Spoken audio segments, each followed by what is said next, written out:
Oi, Hey, welcome to the show. thanks for having me. This is a 10-year relationship that we have? I think even more. More to 12, 13. 13 years, Yeah, okay?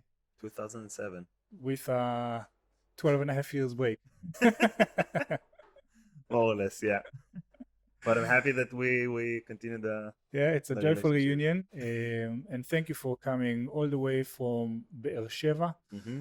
Be'er Sheva, it's not a name that came up very often in the episodes so far this season, so we're going to talk about that specific place and its importance. But before we do all of that, let's take it with something a little more basic. Who are you? What do you do? And why do you do it? My name is Roy Kimchi. I'm originally from Herzliya, living in the past 5 years in Beer Sheva. These days, I'm the general manager of Cactus Capital, which is a student VC. Student VC takes it into two, let's say, verticals. The first one, we invest in students and recent grads from Ben Gurion University. And the second is the fund itself is a student run. So the whole fund is basically run by students and we invest in students. So you can look at it as a by student for student fund. Got it. And you do that on top of your regular responsibilities as a student. Yeah, I'm now started my master's this year in data science, and I recently graduated from industrial engineering and management. So, being a industrial engineer manager, Industrial engineering and management. okay, what does that qualify you to do? So basically, it's like a duck. You run a bit, you fly a bit, and you swim a bit. So you write code, you know statistics, and you manage to handle with industrial. Can you build bridges? No, no, I'm not a structural engineer, but how to handle the industrial side of products and Got it. how to, like make the line of the product faster, cheaper, Got it. So, process improvement and so on. quality engineering, things Got like it. that. Got it. Yeah. Got it. People who have your type of academic credentials, data science soon, hopefully, fingers crossed, and the industrial engineering and management. What do they do in the private sector? It varies because you have different majors you can make during your degree. So some of them goes to data analyst or business analyst. Some of them go to consultants companies. You have even people that going to the hardcore industrial world. So you've been a student for what, 5 years now? So it's been 5 years. Time flies when you enjoy. All this time in Beer Sheva, and I gotta say I never thought that I will go to study in Beer Sheva. I was about 5.5 years in the army, and I only served down the south. I didn't thought about how I'm gonna or what I'm gonna learn, but in which facility I want to learn. If it's the Technion, Ben Gurion, or Tel Aviv, or Jerusalem, even. As time went by and some of my friends started to learn already, they got me into Beer Sheva and they showed me what's going on. You just fall in love with it. It's the only American college in Israel with a Interesting. college atmosphere. Got it. So I want to go back to the beginning because what you're describing to me is I get it. I know what happens before and after. But you're 30 years old right now. You've been a student for the past 5 years. So you are just about to kind of graduate into Israeli adulthood in a way. In a way, yeah. You've said that you've served what, 4 or 5 years in the army? Five and a half, yeah. So the way it goes in Israel is that when you grow up, you go through high school and you already start thinking about what you're going to do in the army. You don't think about what you're going to study in university, what are you going to do when you grow up. None of that. It's about what will I do in the army? What unit will I go to? Combat duties, not combat duties, and so on. Can you tell us a little bit about your military service? Yeah, it was an interesting, you can say. I started in a pilot course for 1.5 years, and dropped out. And it sounds cliche about it, but I'm happy about it because I think I'm not the right fit not for the system, and the system not a right fit for me. And then I went to the infantry squad, to Seyret Givati, bombing squad, you might say, and went to officer course, and stayed an officer for 2.5 years. After that, it was pretty intense going to the south and living in the south, and I always looked at Be'er Sheva as you might say a stop in the middle to the army. So more than a falafel stand or getting a shawarma, I didn't see myself living in this area. After I finished the army, so the first thing you want to do is fly to an extensive period of time in abroad. Let's pause right there for a second. So 4.5 years an officer, combat duties, doing reconnaissance down in the south. And the south of Israel, for those who don't know, 2/3 of Israel is considered a desert. Climate speaking, in terms of rainfall, it's a desert. Another third is up north. Israel, tiny country, less than 400 kilometers, about 400 kilometers north to south, with 5 or 6 different climate zones. But 2/3 of the country is very thinly inhabited and is considered a desert. Be'er Sheva, where you now go to uni, is the capital of the desert, the capital of the Negev. City of the lights. City of the Negev, of the lights of the Negev. It's kind of like what LA, it's more like a gas station compared It's more to like a Vegas. So the story for Be'er Sheva is embedded into the society in Israel and into the if you want, the what's the word I'm looking for, popularizing the country. Israel, 70 something years in its existence. Initially there was some life around the shoreline, not very much going on down south in the Negev region where Be'er Sheva is. And now there's a university here, and you're describing it as the closest thing we have to an American college. Yeah, for sure. Can you describe a little bit the city before we go into the university? Yeah, so Be'er Sheva, I think, has made a tremendous change in the past, let's say, 10 years. Used to not have like an atmosphere of students and a specific zone that student can come and mingle and get together. The university has been there for 50 years, but I think the meaningful change happened in the last 10 years, and more students understand the qualities in Be'er Sheva as a student city, but also as a city of opportunities, at least in the period that there are students. Got it. A few of the things that make Be'er Sheva very unique is, one, it's relatively isolated, right? It's 90-minute drive from Tel Aviv. So yeah, it depends how do you look at it, because a New Yorker will say, yeah, Jersey is 2 hours, 2.5 hours drive, which is nothing compared to the US, but in Israel, an hour drive, it's like... Yeah, it's huge. And also there's the geographical distance, but there's also kind of a change of mentality. When people think of Israel, they think of Jerusalem, they think of Tel Aviv, they think of food, beach, nightlife. Maybe some would think of Nazareth or the Golan Heights, Sea of Galilee. A lot of it is entwined with the religion or the mythology of the place. And Be'er Sheva is practically in the middle of what used to be nowhere. Yeah. And yet, how many students go there now?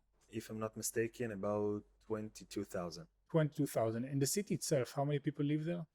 That's a good question. Is it in the tens of thousands, hundreds of thousands? Hundreds of thousands. I think it's between the biggest 7 cities in Israel. So you have this place that's an hour and a half from Tel Aviv. South of Be'er Sheva, there's even less, right? There's no the next big city after Be'er Sheva is Mitzpeh or Eilat, like super remote, isolated places. So Be'er Sheva became kind of like the lifeline of that part of the country. What is it like? Is it a city like I can imagine in other places, in like rural parts of the States? You have a nightlife, you have restaurants, you have more sectors for adults and for students, and I think it's like an ordinary city that maybe if I will equivalent it to Tel Aviv. So the difference is let's say in the United States you have the big plazas and big shopping malls, so this is more of Be'er Sheva, and Tel Aviv is more of a, New York, where everything is a walking distance and everything is close, and you have like a cultural walking, let's say, habits for the citizens. Got it. So the differentiation would be like Tel Aviv is a lot about the people, the culture. It's kind of like the ground zero of arts and so on. A lot of money, a lot of there's food, there's tourism. What is Beersheba famous for? I want to say the university, because the university, regardless of the place that it's sitting, which is in the middle of Beersheba, it's on the main street that you're getting into Beersheba. Maybe it's a fast forward, but the university is now expanding to be 2 times as big as it's now, with a much bigger campus. I think the university attracts a lot of good people, and part of the university's, let's say, roles is, at least as our president says, it's to populate the Negev and to build a better future for the Negev, because it's a huge and meaningful, powerful organization. It's a place where you can live relatively cheaply without giving up on any of the comforts of the big city, thriving population of young students, and also a melting pot of Israel in a way. So the students, the local population is Bedouins, Arabs, Christians, Israelis from all over the All over. country come in, study together. It's a quite a unique mix. Mhm.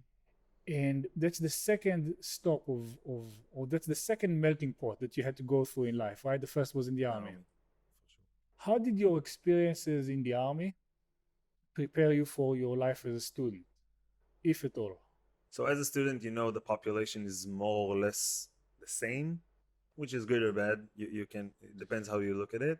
I want to ask this question differently. Okay. Where did you grow up in before joining the army? Herzliya. Herzliya. Herzliya is named after Theodor Herzl, one of the folks who are most known for bringing the Israeli state to life. I think there's a picture of him just next to you there. Yeah. The two of them, Herzl and Ben Gurion. So And Herzliya is quite homogeneous. The population is Jewish. It's mostly white, upper middle class, mhm. right? Very specific. And then you join the army. You join a unit that is known to be a melting pot. Who did you meet in that unit that was different to the people you grew up with? Basically, I think my whole team, also as a commander and also as a soldier, you're getting exposed to different cultures and different people, and a different perspective on life. So I think it essentially, when you leave the army, and if you would look, I don't know, at the American Jewish who didn't go to the army and the ones that did, the changes or the delta between the personality, the how much he's mature. So it's a huge outlook, because it's the only point in life that people say to you, "This is what it is. You'll have To get used to it, to live with it. to get used to it, to live with this, and don't have any other choices." So the army puts you in a group of people. You don't get to choose who you serve with.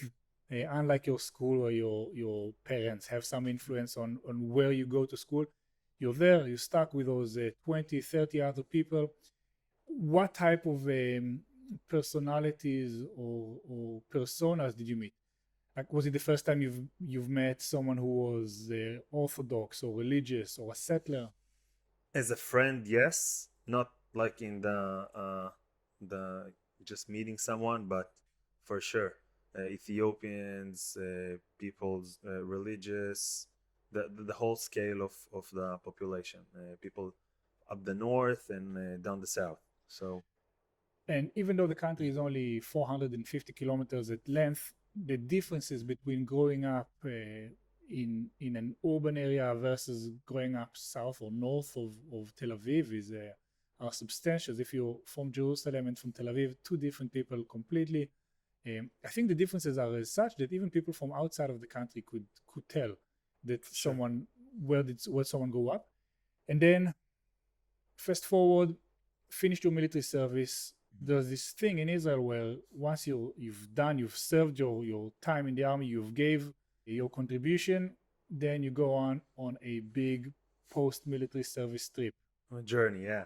I think it's some kind of I don't know if it's like a status quo of people that serves in the army, and most of them goes to the course of serving the army, working for a year and a half to save some money to make the trip come true. But in my perspective, because I was an officer, so I had some kind of a paycheck. Yeah, you already worked. Yeah, exactly. So I worked for 2.5 years as an officer, you might look at it. So once I finished the army, I didn't really need to go and start working for a year and a half, and I saved enough money to start my trip. Where did you go? It was split in by two. The first part I traveled with my girlfriend, which is now my wife, in Congrats. Africa. We went to Uganda, to Kenya, to Tanzania, and we really wanted to like explore the safari life and something that is more cultural and more, you might look at it as a virgin views. It's untouched by the industry or by the white man. It was a quite experience. And after I came back, about a month after, I traveled with one of my best friends to South America for 7.5 months. And your girlfriend, now wife, allowed for that to happen? For sure. I think it when you're having a relationship and traveling to South America, it divides into two. The ones that you know will survive, and then you will do your I don't know viturim. Compromises. Your then girlfriend, now wife, allowed you to go on a trip with your best buddy for 7-8 months to South America. To Yeah. me, it sounds risky. Yeah, so you had a prologue to it because my girlfriend flew to a Jewish summer camp in the US while I did my SITs, and then she came back. We traveled to Africa, and then we came back, and then I traveled to South America. So it divides into two: the ones that you see for the long run, and the ones you're not so sure, and most of the times don't really succeed through the journey. And I think I knew pretty quickly that it's her. So it was a really small compromise for me, at least. And when you're on a 7-8 months trip, after being in the most regimented of lifestyles, being an officer meant not only adhering to the army schedules and stuff, but also embodying it, like really committing to it and enforcing it on your team. And the transition between that lifestyle into, being in a trip vacation mindset. It's toxicating. When you think about it, I think the first couple of weeks you don't really understand or manage to digest the way of life is look like, because you can get up anytime in the morning you want. You can go to the beach, I don't know, eat acai and go back to the hotel and repeat until you'll decide it's over. I wrote to myself before I flew just one thing to remember, that each day make it meaningful, because it's a really short time. Although it's 8 months and you think that it's, wow, 8 months is a lot of time, but when you will look at it in a retrospective way, you need to really appreciate and live the presence and not take it for granted. Yeah, I can wake up whenever I want and want to do whatever. 8 months sounds like a lot of time, and it is a lot of time. But when you think that it's probably the only time in your life where you're going to take a year-long break to be on a holiday, on a vacation, then no, it's not a lot of time. This is a one period in your life that's probably not going to repeat itself, especially not the mindset, the polarizing mindset between a super regimented lifestyle and then I can do whatever I want, however long I want to do it for. Maybe the next time I'll have the chance to do it will be when I get out the pension with my wife. And also you have, I don't know, chores, and you have responsibilities now, and you have kids, so you need to look up to. And at that period of time, you're just free from all attachments, from all of requirements from life. So you basically can do anything. So inbox zero is a lifestyle in a way, like it's pre-inbox even. So you come back, you're like, how old were you when you came back from the trip?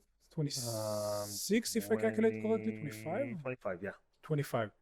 So you are a 25-year-old person who did a lot of things but Did nothing in the adult life. and then instead of rolling up your sleeves and finding a job, you go in and you give 3, 4, 5 years to the academia. Mm-hmm. Yeah. Was there ever a debate? Have you ever like considered maybe not go and get an education, just go and do something that's hands on? So I come from a very, let's say, Polish family. My grandmother, I guess, would prefer me to go to the academia, and she would not eat for a month. That Just kind so of you can go perspective. to the Yeah. So it was, I think it was a mental since I was small, but I try to argue this state of mind along the way. But eventually, I came to the realization that it's kind of a safety net of something that even if you would like to do like more hands-on stuff, or as a student you would want to do things that are extracurricular, and I think essentially this what I did, so you can mix both worlds and get also some hands-on experience and also an academia skills and mindset, because the academia is not giving you most of the time the practical tools, but the way of thinking, the way of you look at things, and gives you a wider perspective, I think, got it. So especially in engineering and management, which is just a huge toolbox and just choose whatever you want to do with them. so the life stops of a young Israeli person, doesn't matter if it's a boy or a girl, until the age of 17, 18. What are you going to do in the army? Then you join the army, you spend a couple of years there, 2, 3, 4, 5, depending on the roles you've taken on.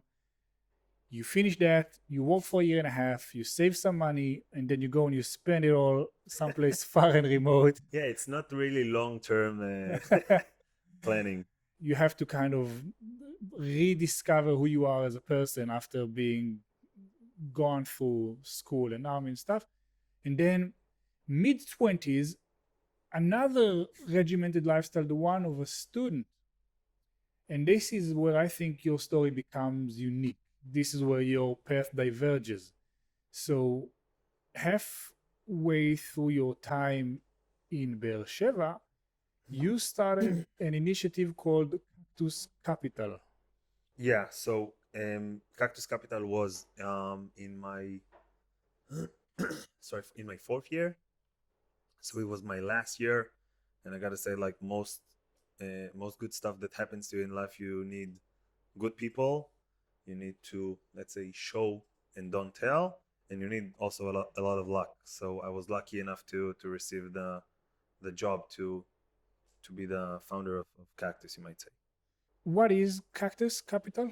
So Cactus Capital is a part of a bigger initiative in the university, in Ben Gurion University, called Yazamut 360. Yazamut is entrepreneurship in Hebrew. Yazamut 360 basically tries to unravel the potential of students, researchers, and recent grads from Ben Gurion, and give them the entrepreneurial tools so they could succeed in life. Because most of the students that come to the university, they don't stay as academic researchers, and it's very important to remember, because the university have a lot of hats. The main goal is to make research and progress, and not specifically uh, teach the students. It's also a huge, let's say, it's a huge job that they need to do, and they're doing great. But the first part is to research, because the first part is research, but not most of the students go to the research part, so you need to give them extra tools to succeed. When you now finish your degree, it's not enough to say, hi, I finished my degree at engineering or psychology or whatever, but you need to show that you initiated something, that you had entrepreneurial experience. So Yazamut 360 tries to be the, let's say, the facilitator of entrepreneurship and entrepreneurial communities in the university, and give them the tools, the know-how, and also the fund to make this happen. So in Yazamut 360s, you have Oasis, which is an accelerator incorporated with IBM AlphaZone, which is the branch of IBM for building accelerators. You have a new program called Leaders, which will Capital teach students in the last year how to become more entrepreneurial. It's a 1 year program in their last academic year. That sits on top of the degree. You don't get top. points for your degree. So yes, it's something very unique because you do get points towards your degree. Yeah, and alongside you have Cactus Capital. So you've taken us through the different programs that the university has in place in order to promote the entrepreneurial mindset. Oasis, in collaboration with IBM's AlphaZone, an accelerator, that was one. Leaders, another extracurricular program that actually counts for your degree in order to develop leadership in inspiring leaders. And Cactus Capital, which is the investment arm of the university, which you help build from the ground up. Yeah, so Dana Gavish, my boss and VP entrepreneurship in the university, we met through some, at least my student life. I led an organization called Forum 2080, which is an IEM group of students. We built a stronger network and we expanded to different universities in Israel. And from this work, we got to know each other. She managed to do a roundtable for all the entrepreneurial and all the innovation, let's say, seekers in Be'er Sheva, and put them in one place so we could meet, get together, and mingle. So we met there, and she came to me. Actually, it was a funny story. She came to me in let's say September, before starting my last year. And she told me about a fund that the university want to build, and it's going to be a $1 million fund for 3 years. It sounds great. At that time, I was working in Intel as a data analyst. And I was like, yeah, it sounds great. I will help you look up to the relevant people. And then it was a pause. And she told me, don't you understand that I just offer you a job? And then it was like a bit shaking to me, because I think I planned more or less most of our years in the university and afterwards. I know that I'm really interested in data and in data analysis, and I like to know some statistics, and I managed to experience some entrepreneurial things during my time as a student, but I wasn't actually think on doing it now, especially not the, let's say, the VC part, which was completely strange for me. So up until that point, you had a different future planned for you. For sure. What did you want to do? I think I wanted to become a data analyst, at least for the first part of my life. I've been a business analyst in Netafim. I moved forward to become a data analyst, and then I really like the concept, and I really like to be data oriented. And I thought it's a field that really interests me. For those who don't know you, there's something about you, like you wanna get dirty, you enjoy theory, but there's a part of you that constantly wants to just like roll up your sleeve and do things. And I think I could sense that. If 4 years into university, seeing your friends graduate, go take on jobs, start earning money, like it's very clear why you weren't thinking about staying in Be'er Sheva and doing that. But Dana comes to you saying, do you want to help me build and lead Cactus Capital? So back then it was Ben Gurion's fund. Okay. We didn't have any name. Okay. Yeah, it was also quite a journey to pick the name and think of why and how Cactus. So then I had like let's say a week or so thinking about, is this the right track for me? I will be able to manage this through my academic last year?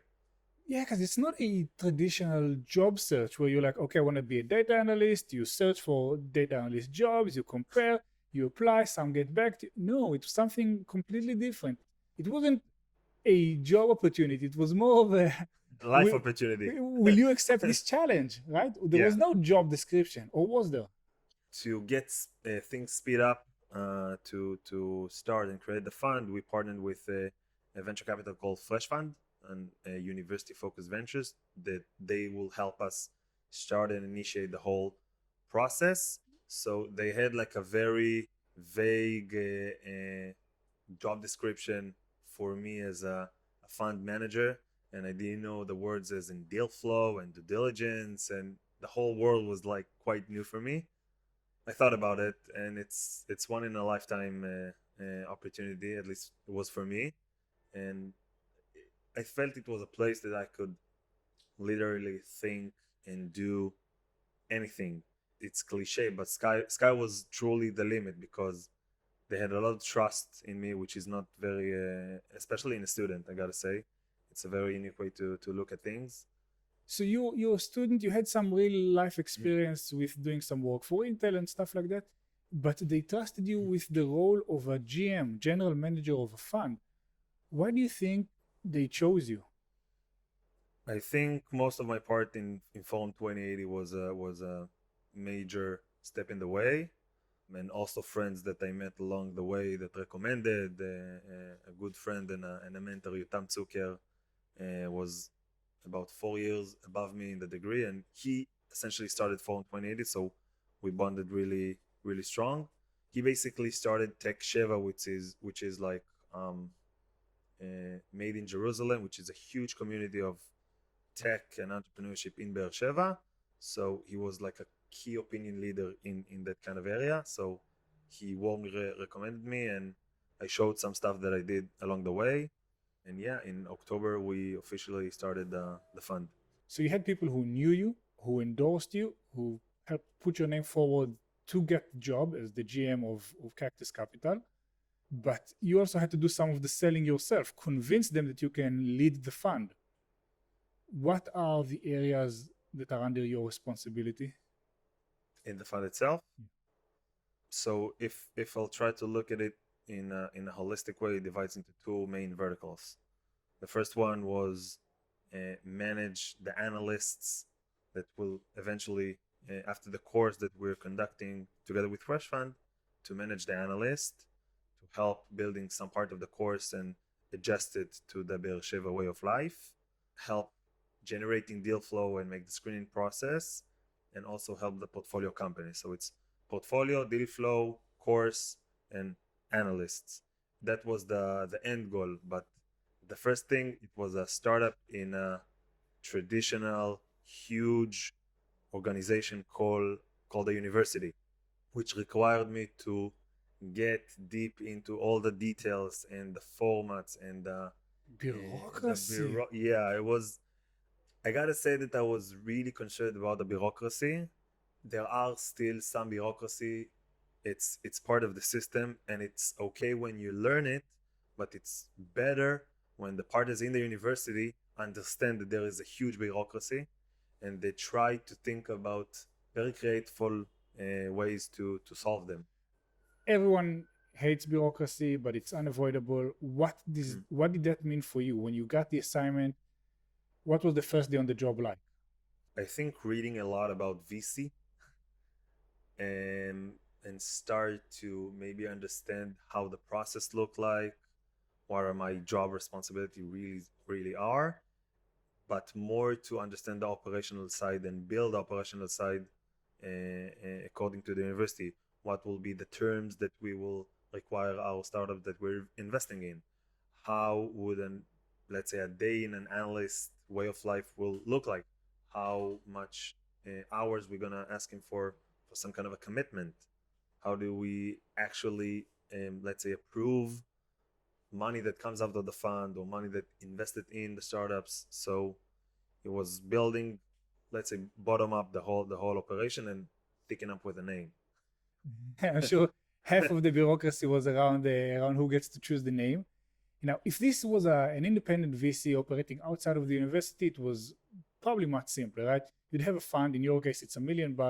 You decide on your investment strategy, what are the type of companies, the stage that you invest in, the industry, and you just do it. You do your own due diligence, you choose your own founders, you compete over investment opportunities, and you run with it. But here there's another layer because you have to satisfy the initial investors of the fund, but you have to do it under the university ground rules, essentially. So you only invest in students, right?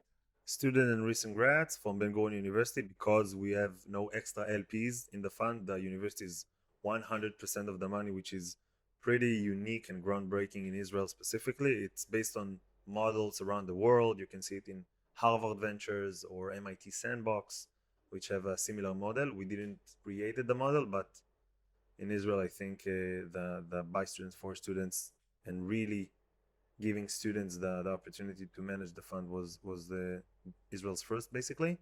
So let's play with the numbers. Every year there's about 22,000 students in Beersheba. Let's make it 25 for the sake of it. So in the space of an average degree, 4 years, there are 100,000 students that go through the academia, and you have $1 million to divide over what? How many years? 3 years. Over 3 years. So essentially, you have to allocate $330,000 every year, and you have to divide it at around 40,000 students. That's not a whole lot of money, but the way you guys work, actually you turn that money into a life-changing money because you allow companies to be built while people are still in uni. I think we're the first, or we are the only people that can take a lot of risk, and not like a VC risk, which you have, you have life and the founders and the market that is changing the product. We are actually investing almost 100% of them in the people, because when you look at a founder, let's take a use case from last year, the first round that we made in Cactus. So we had a founder, he was a student. In his last year, he studied economics, and he was talking to us about a field called explainable AI. Explainable AI. Artificial intelligence is a field where you can generate meaningful insights from data and teach the machine how to think and how to act according to this data. But a lot of the time, the process or the explainability of the models are not quite understandable, and some of them are completely non-explainable. meaning that you have to be super technical in order to. You just can't. Let's take I don't know, like a neural network algorithm. You get an input, something happens here, you don't know quite what happened. You get an output, and it repeats until the model is best. I don't know, best. So facial recognition would be a neural network. It depends, but it can be. So if my phone sees I've taken a photo and it puts it in a folder that is called Roy, automatically. Yeah. So Google, for instance, from time to time, he asks you, "Oh, Roy, I saw this picture. Is that you?"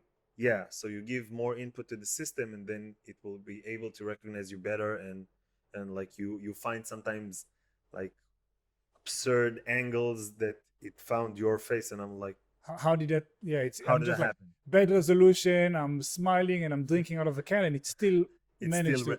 Yeah. Got it. So explainable AI would be, sorry to interrupt, but just for the sake of it. So explainable AI would be a kind of like a demystifying that black box. Exactly.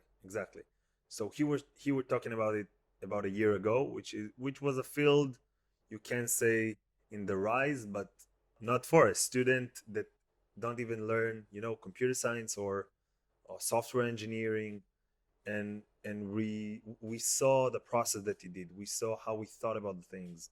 We saw that he was able to get the best professionals, the best people around his ideas and his vision. And I remember the arguments around the table at that time. Should we invest or should we not invest? And maybe if we will succeed, it will be 10 years from now, so it's not even relevant.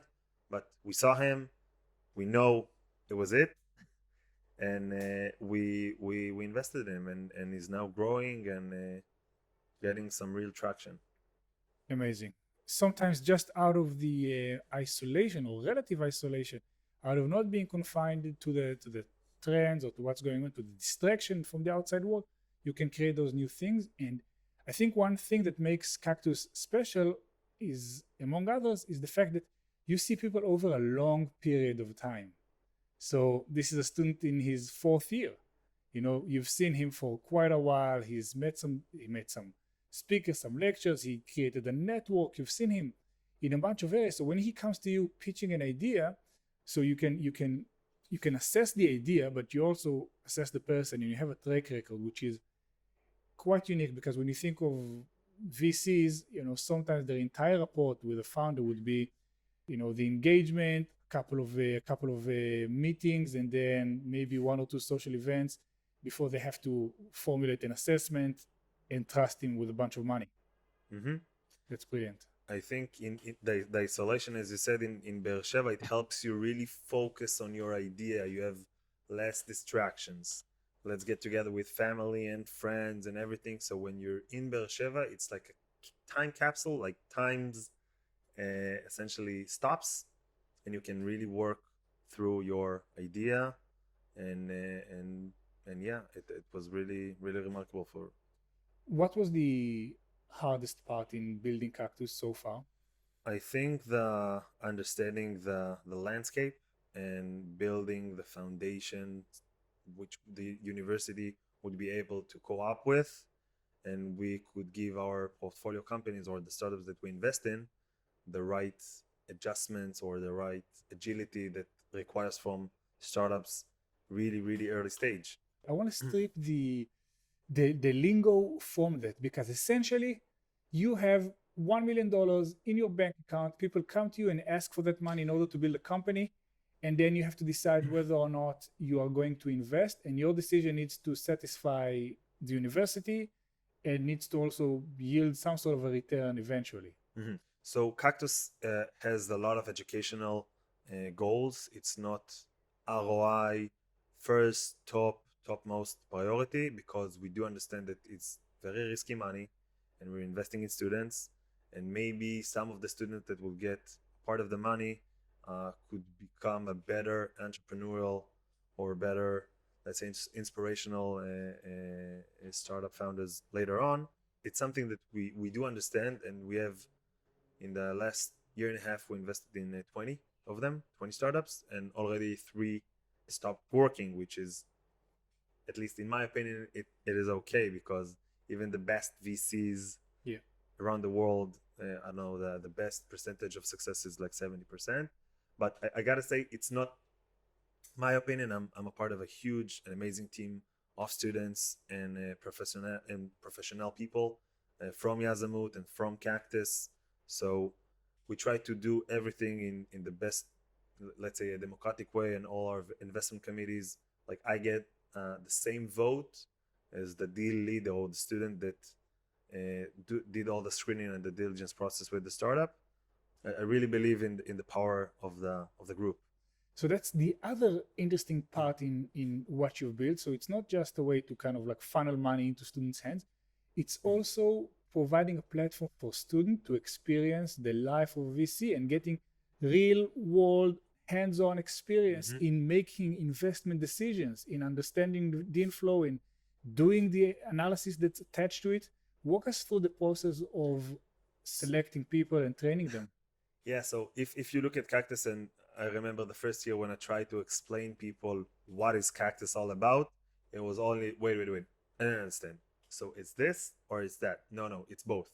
Ah, so it's this and that? No. So Cactus Capital works, let's say, into different verticals. They are working parallel, but they have some intersections along the way. We invest in students or recent grads. So if you're a student or recent grads from Bengal University, come and apply to Cactus. We invest up to $20,000 in each company, and we try to give them more than the money, because we understand that $20,000 in real VC money, it's not starting to scratch the sentence pocket money. Yeah, it's a nice logo designed by an agency somewhere. Exactly. So we need to think how we can maximize this amount, or maybe give them an equally service that would worth a lot. So we partnered with Amazon AWS and Google Cloud and HubSpot and some law offices like Tulchinsky and PwC. So the whole pack that startups getting while they're getting our money, I wanted to say it's coming closer to $60,000 money worth. Yeah, and $60,000 is terrific pre-seed money. And when you think of the goal of the university, you did a really good job of highlighting. One part of it is enabling research and promoting knowledge. Fair enough. The other part is preparing students for the future jobs, and some is to train future researchers. And then you're saying I'm combining those two goals. We are actually preparing people for their future roles, but we're also promoting innovation like that. But you have to train people to do that job. It's a very nuanced job. Like VC is one of the most sought after industries in the private sector. How do you train people to do the job without having never done it before? Yeah, so we covered the first vertical, and the second vertical was essentially the learning experience, or the, let's say, more of academia experience, which is only extracurricular. So for that part, we essentially partnered with Fresh Fund, which is, as I mentioned, and they did the course, I think, about 2 years before, prior to starting with Cactus. So they had a lot of great knowledge and know-how of how to teach those students. We did a lot of adjustments to, customize it to the Ben Gurion life, because I think most of the students came originally from Jerusalem, Tel Aviv, and Technion and IDC, and it's not the same cup of tea of Ben Gurion's students. It's really completely different, not good different, but just different. What makes the student life in Ben Gurion different to the other places? I think because of the way of student life is in Be'er Sheva, it attracts the specific type of people.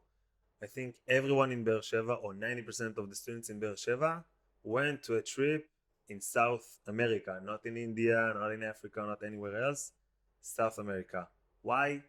It's a good question, but it's more social people. If I'll have to, let's say, stick to the stigma, so the Technion are very smart and intelligent people, and you might look at them as a holistic kind of way, that are learning in their house, and there's a huge difference. Engineers, very, very, I don't want to say nerdy or geeky, but very right brain, Exactly. analytical, almost boring. Like it's known for its contribution to the Israeli space and aeronautics program, but it's not known for its nightlife and No. the amount of couples that came out of Exactly. it. So Be'er Sheva, in the student way of life, you can narrow it down to, I want to, and if I'm exaggerating, it's maybe 2 kilometers on 2 kilometers, and that's it. That's the most part of the 20,000 students. So you always go to, I don't know, like Friday dinners with friends, and you learn together. After school, you don't have the friends and family in Tel Aviv or in Jerusalem, so you have to mingle, you have to network, you have to be able to create your own network in Beersheba, because you're so far distance from A everything you know. very self-sustained environment in that regard. Yeah, so it's like continuing your trip in Beersheba, because you still need to network and meet new people, and find the things to do. So you wear four different hats. You're still a student. Mm-hmm. You have to run Cactus Capital and make sure it keeps happening. You have a job within the fund to manage it, to train the different analysts, to help make investment decisions, right? Mm-hmm. Those three things. How do you even balance that with the social aspects of living in Beersheba? That's what kind of like got you there in the first place. So at the beginning in Beersheba, I had a lot of friends from back home, so it was completely different. But life happens, and in your adult life, you start to work more and see your friends a bit less. But I get a break in the weekends, because when I'm traveling back to the center after an hour drive, I managed to see all my friends back home. So maybe it's like more of it's a funnel. So my social, let's say, life happens completely and extremely in the weekends, and in the weekdays I'm with my wife, and working and having fun with people from work. It sounds to me like there's a lot of compartmentalizing that you need to do. Social life happens Friday, Saturday, and then you have 5 days to blend the work on Cactus, school, your domestic responsibilities, and the wife and everything else. Wouldn't life be easier as a data analyst at Intel? For sure. But you don't look for the easy way. The only way to easy street goes to the sewer. So yeah, there's no easy life. I guess if you really, you know, if I'm waking up in the morning and I'm happy and I'm surrounded by great people and great partners and great bosses, so I think that all of the hard work and a lot of hours and sometimes with a little sleep, it's completely worth it. When you say happy, do you like, is happiness something you experience on the day-to-day basis, or you kind of like taking a loan from your current well-being with hopes to increase your levels of happiness in the future? I feel like a startup founder in a way because you need to build something inside of a big organization and a very bureaucracy one, as we mentioned. And it's like a roller coaster. You have sometimes you're thrilled, and we just finished our investment committee, and we started to invest in 6 companies out of 60 that we saw. All of them great founders, amazing ideas, and you have, let's say, 3 days to like rest for a second because it's very very exhausting, and you have days that you need to handle infrastructure and a lot of bureaucracy and A lot of context switching. One day you'll be speaking with an investor and you'll have to find yourself researching and learning about something called explainable AI. And on the other, you just have to chase people in their offices to get them to sign papers for you so you could, I don't know, make a transaction. Mhm. It's kind of a switch, and you need to think about how to turn on and off the switch. Sometimes the switch got stuck and you're not able to switch that fast.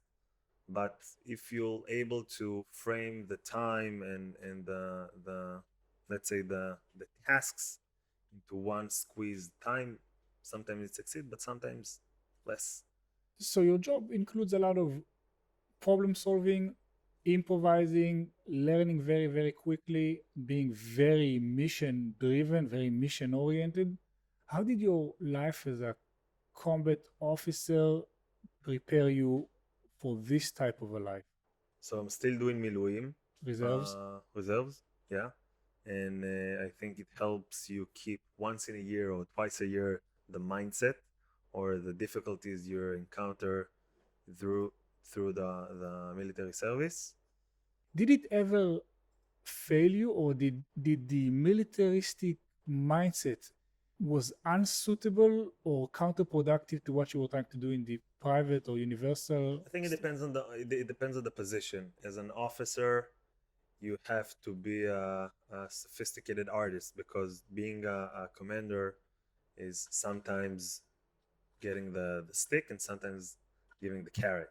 So you need to be able how to, let's say, uh, Know when to use which? know when to use which, but how to harness people for your goals and for your ideas, and be able to them to feel like they're part of the process because they truly are. But like it's not one person that making all the rules. It's a system of people working together and getting things done, And that's something you learned in the army? especially in the reserves, because in the reserve you have no stick. Okay. Maybe the like if someone doesn't want to do his reserves, he won't do. For those who aren't familiar, being an officer and doing reserves means that sometimes you have to take command over people who are 10 or 15 years older than you, Mm-hmm. with families, with complex life situation, and you have to yank them out of their life situation and say, come spend 2 weeks with me in the desert and let's throw grenades. And It's like Doctor Who, you're traveling to a different space, to a different life. You're essentially, it feels like an act sometimes because you're in your personal life, you're with your family, you're at work with friends, and just like that, for one whole week, you're doing something completely different, things you did when you were 20. And it's harder now to do things than you were 20 if it's run a lot or walk at nights and be up all night, carry weights. carry Yeah, weights, yeah, yeah, yeah, yeah. and dealing with a complex situation. So I'm doing a bit of an analysis here, but it's like your life is about macro and micro compartmentalizing, a lot of it.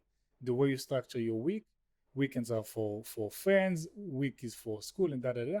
And then a lot of context switching within. My bureaucracy hat, my investor hat, my operator hat. And then within that, you have all those interventions of 1 week of reserve. And now there's a period of time where I have to go and argue my case in order to secure funds for Cactus. And on the other, I have to go and do some deep work. And I have a thesis to write. I need to produce 80, 100 pages of something, and I need to do it, Don't remind me. like you don't get to be the big boss. How do you manage? I think that's very representative of the entrepreneurial mindset, being able to be effective across different fields. How do you manage those transitions? A lot of hard work and I think planning your week ahead, it's something that someone taught me a couple of weeks earlier, which helped me a lot. It's hard because when you set yourself some goals and some of them are realistic and some aren't so realistic, and you need to be able to keep your mindset at the times that you specified for yourself. There's always some new things that come up and you need to reschedule or move things, but that's just life. You're a confident guy. You wouldn't have taken Cactus Capital if it wasn't for your confidence in your ability to do it. And on I'm the not other sure. hand, you're not sure? I'm not. I know that I work hard and I dive deep into things that I need to understand. But it was, I think it was a risk for me. I wasn't so sure that I will be able to succeed creating Cactus, and because managing Cactus and be able to finish my first degree, I think, and doing my final project and school activities and tests and exams, and I think it was a pretty hard decision. I gotta say, like nowadays when I'm thinking about it, it was an easy decision because you can leverage your position basically for the next things, and especially as a student, you have two hats. You have the I'm a student hat. I need your help. Maybe help me for other students to become a better entrepreneurs. And you have the hat that I mean business. I need help about this and that, or I need money for the fund. So, in hindsight, looking back at the point of decision about whether or not to start Cactus, you didn't know enough to say it, No. to say no.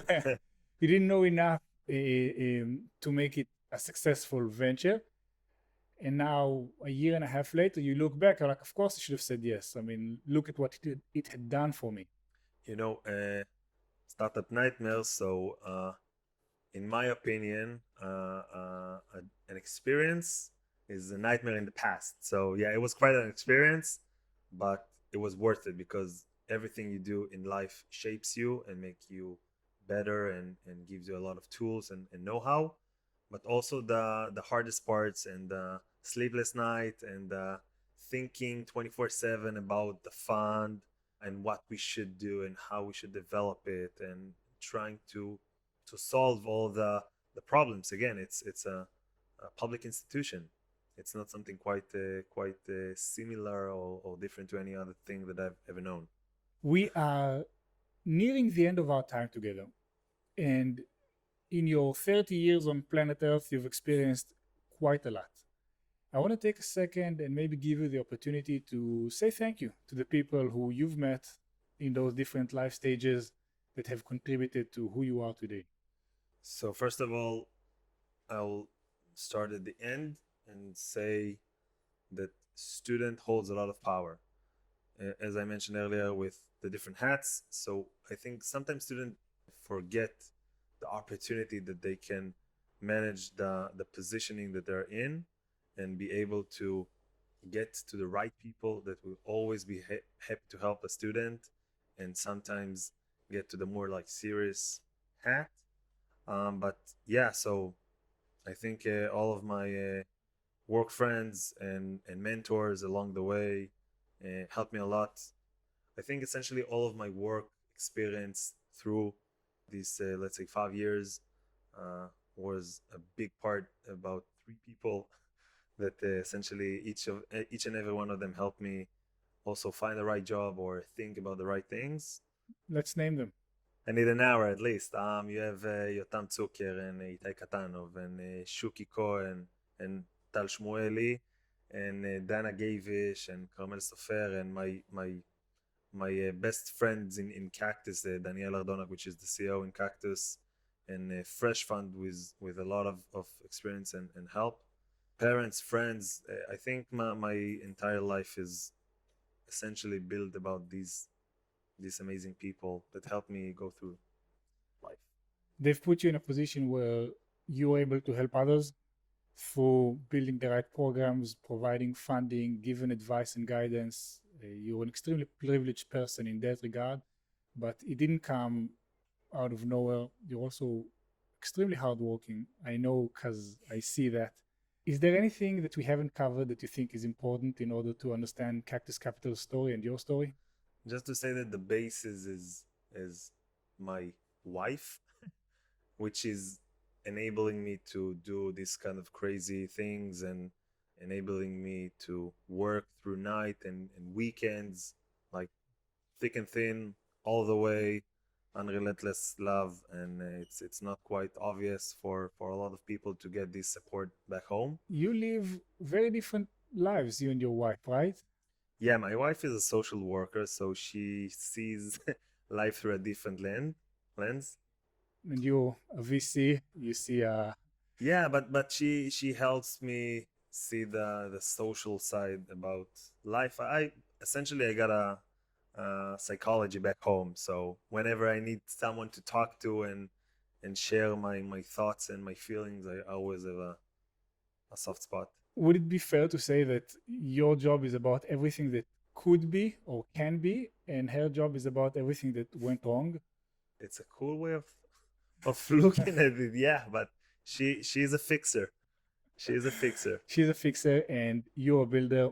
Why don't we take this opportunity to speak about Cactus's course? Yeah, so the Cactus course is the tool that helps us teach students to become from just an ordinary student with not a lot of experience in VC and entrepreneurship and help them become a VC analyst. All the basics, tools, know-how, even the vocabulary is a whole different from an ordinary life to a VC life, let's say. And we give them a lot of hands-on experience. We get a lot of outside speakers to come and lecture from their point of view and their experience, if it's legal, if it's entrepreneurial, if it's VC. So it's a whole bunch of tools that we're enabling them to receive. And in the end of the course, we have the opportunity to select people to come and become an interns in Cactus. So it's, let's say, a semester long, 3.5 months, weekly sessions, homework, assignments alongside their personal and school assignments and responsibilities.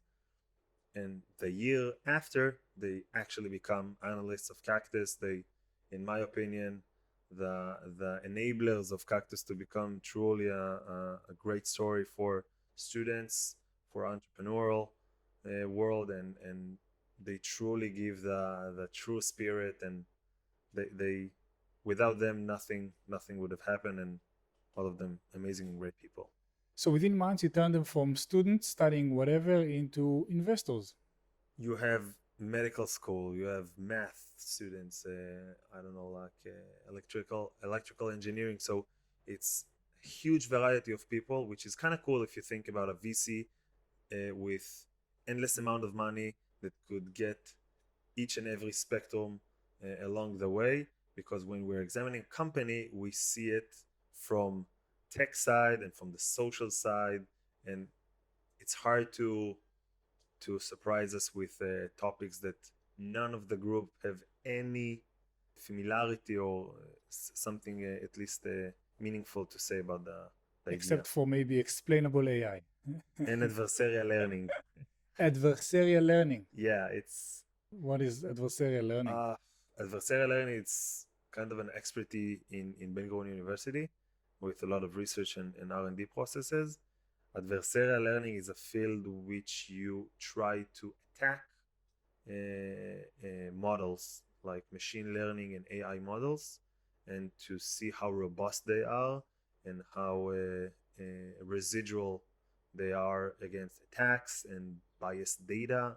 So you have, I think about 6 months ago, JP Morgan, if I'm not mistaken, no, Chase Bank and Apple made a credit card, and you took two people, one a man, one a female. They were married, they did the same job, they have the same paycheck in the end of the month, but the credit score or the credit possibilities for the men was about 20 times higher than the woman.